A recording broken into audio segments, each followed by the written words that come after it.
देश के रक्षा मंत्री मनोहर पर्रिकर रामलीला देखने पहुंचे थे और उसमें लंका दहन का हिस्सा चल रहा था। लंका दहन भी एक तरह से हनुमान जी का सर्जिकल स्ट्राइक था। रामलीला में लंका दहन का दृश्य देखने पहुंचे रक्षा मंत्री मनोहर पर्रिकर ने सेना के सर्जिकल स्ट्राइक के सबूत मांगने वालों को मर्यादा में रहने की नसीहत दे डाली।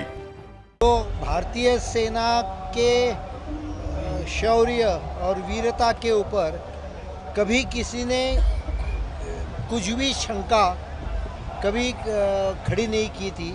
ये पहले बार मुझे दिख रहा है कि थोड़े लोग अपना मर्यादा का भंग कर रहे हैं। वहीं पर्रिकर बोलते वक्त अपनी मर्यादा में रहने की वजह से ज्यादा नहीं बोल पा रहे थे, लेकिन सेना के शौर्य पर सवाल उठाने वालों पर जमकर बरसे और मर्यादा का पाठ पढ़ाया।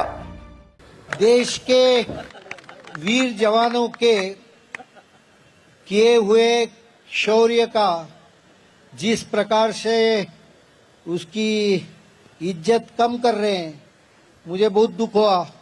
मैं बोलना चाहता था, लेकिन डिफेंस मिनिस्टर होने के कारण मुझे भी थोड़ी मर्यादाओं का पालन करना पड़ता है। जब पर्रिकर से राहुल गांधी के खून की दलाली वाले बयान को लेकर सवाल पूछा गया तो उन्होंने इस पर कुछ नहीं कहा।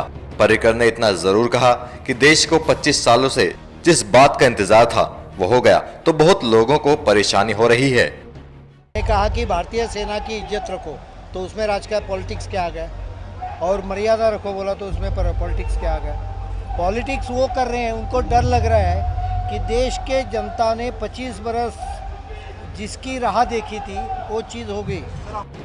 मनोहर पर्रिकर का बयान उन सभी लोगों के मुंह पर तमाचा है जो लगातार सेना के शौर्य पर सवाल उठा रहे हैं। एनएमएफ न्यूज की रिपोर्ट।